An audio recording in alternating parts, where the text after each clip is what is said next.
বাংলাদেশে এত বাইক থাকতে কেন আমি সুজুকি জিক্সার মনোটন বাইকটি কিনলাম? এই বাইকে কি এমন আছে যার কারণে আমি এত বাইক রেখে এই বাইকটাই চুজ করলাম? আজকের ভিডিওতে আপনাদের সাথে সেটাই শেয়ার করতে যাচ্ছি। আমি এই 4টা বাইক রাইডের এক্সপেরিয়েন্স থেকে যেটা ফিল করলাম, এই 4টা বাইকের মধ্যে ব্যালেন্স, ব্রেকিং অ্যান্ড কন্ট্রোলিংয়ের সবথেকে সেরা হচ্ছে সুজুকি জিক্সার মনোটন বাইকটি। আর সুজুকি জিক্সার মনোটন বাইকটির throttle response and running acceleration আর বিশেষ করে ইঞ্জিনের স্মুথনেসটা আমাকে মুগ্ধ করে।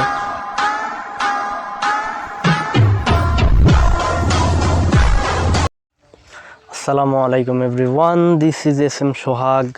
Welcome to my YouTube channel Rock Rider 1.0। I hope আপনারা সবাই ভালো আছেন। আমিও আলহামদুলিল্লাহ আল্লাহর অশেষ রহমতে অনেক ভালো আছি। আপনারা ভিডিওর টাইটেল এবং থাম্বনেল দেখে অবশ্যই বুঝে গেছেন যে আজকের ভিডিওটা কি নিয়ে।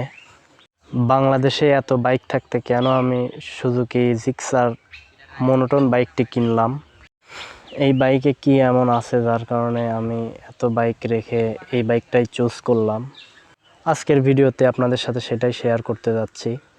তো ওয়েদার আজকে মোটামুটি ভালো আছে, বিগত 2 দিনে অনেক বৃষ্টি হচ্ছিল। আমি যখন বাইকটা কিনি আমার তখন বাজেট ছিল 2 লাখ টাকা। 2 লাখ টাকার মধ্যে বাইক অ্যান্ড বাইকের পেপারস কমপ্লিট করতে হবে।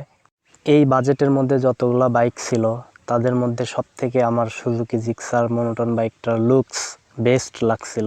তো বাকি কথা চলেন বাইক রাইড করতে করতে মোটো ভ্লগে বলি। তো মনোটন বাইকটি কেনার প্রথম কারণ হচ্ছে বাইকটার লুকস আমার কাছে অনেক ভালো লাগছিল, যার কারণে বাইকটা নেই। আমি বাইকটা কিনছিলাম 2022 সালের মে মাসের 12 তারিখে। তখন এই বাজেট সেগমেন্টের কিছু বাইকের প্রাইস আমি আপনাদের সাথে শেয়ার করি। 2 লাখ টাকার মধ্যে কয়েকটা বাইক ছিল, তার মধ্যে অন্যতম number 1 TVS Apache RTR 164V single disc. Number 2 Gixxer monotone. Number 3 Honda X-Blade 160।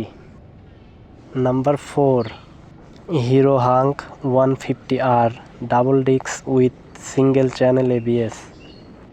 And last number 5 Bajaj Pulsar 150। তো তখন আমার বাজেটের মধ্যে এই বাইকগুলাই ছিল। তো আমি এদের মধ্যে থেকে সুজুকি জিক্সার মনোটনকে বেছে নিয়েছিলাম। আমি বাইক কেনার আগে এই 5টা বাইকের মধ্যে 4টা বাইক আমার রাইড করার এক্সপিরিয়েন্স আছে, শুধু হন্ডা X-Blade বাইকটা আমার রাইড করা হয়নি। আমি এই 4টা বাইক রাইডের এক্সপিরিয়েন্স থেকে যেটা ফিল করলাম, এই 4টা বাইকের মধ্যে ব্যালেন্স, ব্রেকিং অ্যান্ড কন্ট্রোলিংয়ের সবথেকে সেরা হচ্ছে সুজুকি জিক্সার মনোটন বাইকটি। আর সুজুকি জিক্সার মনোটন বাইকটির throttle response and running acceleration আর বিশেষ করে ইঞ্জিনের স্মুথনেসটা আমাকে মুগ্ধ করে। আর একটা অন্যতম কারণ হচ্ছে বাইকটা কেনার পিছনে, সেটা হচ্ছে রিসেল ভ্যালু। এই রিসেল ভ্যালুর ক্ষেত্রে সুজুকি বাইকের একটা বিশেষ গুণ আছে, যেটা হচ্ছে অন্যান্য বাইকের তুলনায় সুজুকি বাইকের দাম খুব একটা কমে না। তবে আমার এই সুজুকি জিক্সার মনোটনের ব্ল্যাক কালারটা বেশি পছন্দের ছিল। তবে আমি যখন বাইকটা কিনি তখন শোরুমে ব্ল্যাক কালার অ্যাভেলেবেল ছিল না, শুধু স্কাই ব্লু অ্যান্ড মেরুন কালারটা ছিল। তো তখন আমি আমার পরিবারকে বলি যে আমি আসলে কোন কালারটা নিব। তো পরিবারের ডিসিশন অনুযায়ী মেরুন কালারটাকে সিলেক্ট করা হয়। তো এই মনোটন বাইকটি নেওয়ার আরেকটি অন্যতম কারণ ছিল বাইকটার মাইলেজ। আসলে অন্যান্য যে বাইকগুলোর কথা আমি বলছি এদের মধ্যে সবথেকে বেশি মাইলেজ দেয় হচ্ছে হন্ডা X-Blade 160, যেটা হন্ডা X-Blade বাইকটা আমার পছন্দের কাতারে থাকলেও সেটাকে আমি 3 নাম্বার লিস্টে রাখছিলাম আমার পছন্দের তালিকার। কারণ হন্ডা X-Blade-এর লুকসটা আমার কাছে অতটা ভালো লাগে না।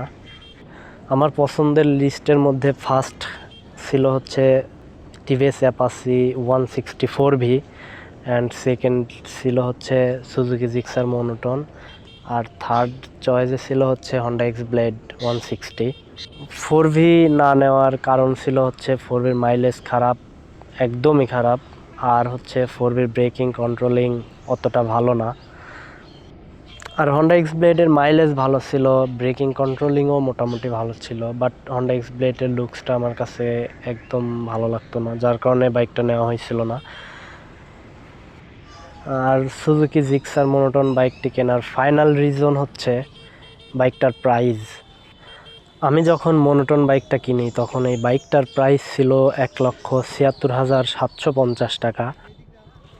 আর তখন হন্ডা এক্স ব্লেডের প্রাইস ছিল 1,75,000 সামথিং, টিভিএস 164বির প্রাইস ছিল 1,85,000 সামথিং, বাজাজ পালসারের প্রাইস ছিল 1,69,000 সামথিং। তবে এই প্রাইজের এই সেগমেন্টের বাইকের মধ্যে আমার কাছে পারফেক্ট সুজুকি জিক্সার মনোটন বাইকটাকে মনে হয়েছে, যার কারণে আমি এই বাইকটা নিই। তো এখন তো বাইকের প্রাইস অনেক বাড়ছে, তবে শুধু সুজুকি জিক্সার মনোটন বাইকের প্রাইসই যে বাড়ছে তা না, প্রতিটা ব্র্যান্ডেরই প্রত্যেকটা বাইকেরই প্রাইস বাড়ছে। স্পেসিফিকেশন বলতে গেলে আসলে এই বাইকের স্পেসিফিকেশন প্রায় সেম, শুধু পাওয়ার টর্ক একটু কম বেশি আছে, কারণ এই প্রত্যেকটা বাইকেই single cylinder 4 strokes air cooled engine ব্যবহার করা হয়েছে। অ্যান্ড প্রত্যেকটা ইঞ্জিনে 2 ভ্যালভের ইঞ্জিন, শুধু 4ভিতে 4 ভ্যালভ ইউজ করা হয়েছে। তো আপনারা যারা এই 2 লাখ টাকার আশেপাশে বাইক নিতে চাচ্ছেন, তো আপনাদের জন্য আমার ফাইনাল অ্যাডভাইস হচ্ছে আপনারা যারা ব্রেকিং অ্যান্ড কন্ট্রোলিং, রাইডিং ব্যালেন্সকে ফার্স্ট প্রায়োরিটি দিবেন, তাদের জন্য সুজুকি জিক্সার মনোটন বাইকটি। আর যারা মাইলেজ এবং কমফোর্টেবলকে বেশি প্রায়োরিটি দিবেন, তাদের জন্য রয়েছে হন্ডা এক্স ব্লেড বাইকটি।